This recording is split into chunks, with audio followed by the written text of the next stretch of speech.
গত 16 বছরে যে আজাদির লড়াই, যে সংগ্রাম, সেই সংগ্রামের আমাদের শহীদ ফেলানি ছিল আমাদের একটা অনুপ্রেরণার বাতিঘর।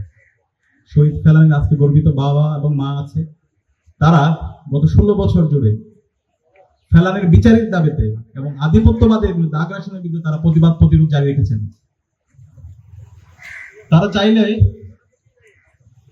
এই ভারতীয় আধিপত্যবাদ এবং এই ফেসিস্টদের সাথে বিভিন্নভাবে তারা নেগোশিয়েট করতে পারতেন, বিভিন্ন প্রস্তাব ছিল, কিন্তু শহীদ ফেলানি গর্বিত বাবা মা এবং শহীদ ফেলানির যেই জেনারেশন, তারা প্রতিবাদ প্রতিরোধ জারি রেখেছে। আজকে যে জুলাই বিপ্লব হয়েছে, এই জুলাই বিপ্লবের লেগাসি কিন্তু শহীদ ফেলানিদের হাত ধরে তৈরি। বাংলাদেশের এই সকল গণহত্যা, শিশু হত্যা এবং বাংলাদেশের প্রতিটি জায়গায় যে মানবাধিকার লঙ্ঘন হয়েছে, এই সকল কিছুর সাথে এই ভারতীয় আধিপত্যবাদ জড়িত আছে। এবং ভারতীয় আধিপত্যবাদের বাংলাদেশে যারা দোষর, খুনি হাসিনা, নিষিদ্ধ ছাত্রলীগ, যুবলীগ এবং কালচারাল ফেসিস্ট চক্র, যারা এই ভারতীয় আধিপত্যবাদকে এখানে লেজিটিমাইজ করার চেষ্টা করেছে, এটাকে বৈধতা দেওয়ার চেষ্টা করেছে, তারা এই ক্ষেত্রের সাথে জড়িত আছে। এবং এই জুলাই বিপ্লবে কিন্তু আমাদের স্লোগান, কমন কয়েকটা স্লোগান ছিল। সেই স্লোগানের মধ্যে অন্যতম একটা স্লোগান হচ্ছে দিল্লি না ঢাকা, ঢাকা ঢাকা, গোলামি না আজাদি, আজাদি আজাদি, ভারত না বাংলাদেশ, বাংলাদেশ বাংলাদেশ।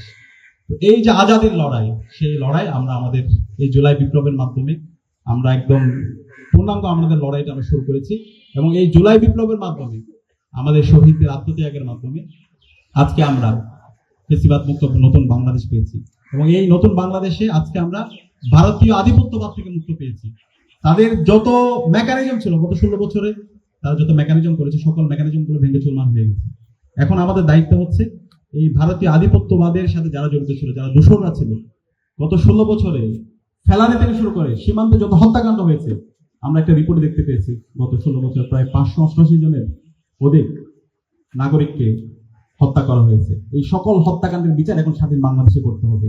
আমাদের এই নতুন বাংলাদেশে এখন ভারতের সাথে আমাদের প্রভুসুলভ সম্পর্ক চলবে না, আমাদের সম্পর্ক হবে ন্যায্যতার ভিত্তিতে, ইনসাফের ভিত্তিতে।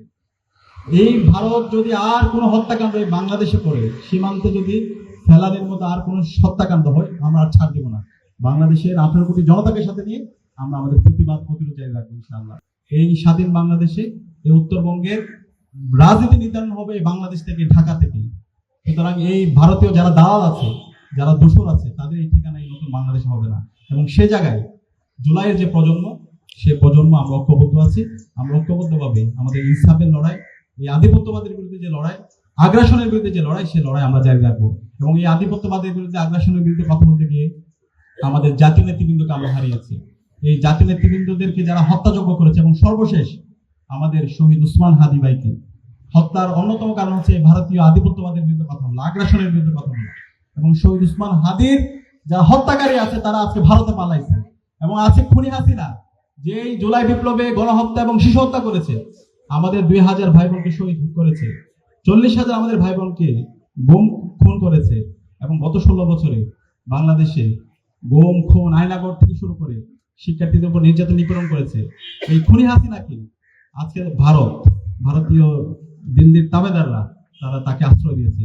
আমরা বলতে চাই, এই খুনি হাসিনাকে বাংলাদেশে ফিরিয়ে দিতে হবে, শহীদ উসমান হাদির হত্যাকারীদেরকে বাংলাদেশে ফিরিয়ে দিতে হবে, এবং তাদের সবাইকে এই স্বাধীন বাংলাদেশে বিচারের আওতায় নিয়ে আসতে হবে। একই সাথে ফেলানি থেকে শুরু করে সীমান্তে যতগুলো হত্যাকাণ্ড হয়েছে, এই সকল হত্যাকাণ্ডের বিচার এই স্বাধীন বাংলাদেশে আমাদের করতে হবে। আমাদের এই জুলাই বিপ্লব পরবর্তী আমাদের এখন ঐতিহাসিক একটি দায়িত্ব আমাদের আছে।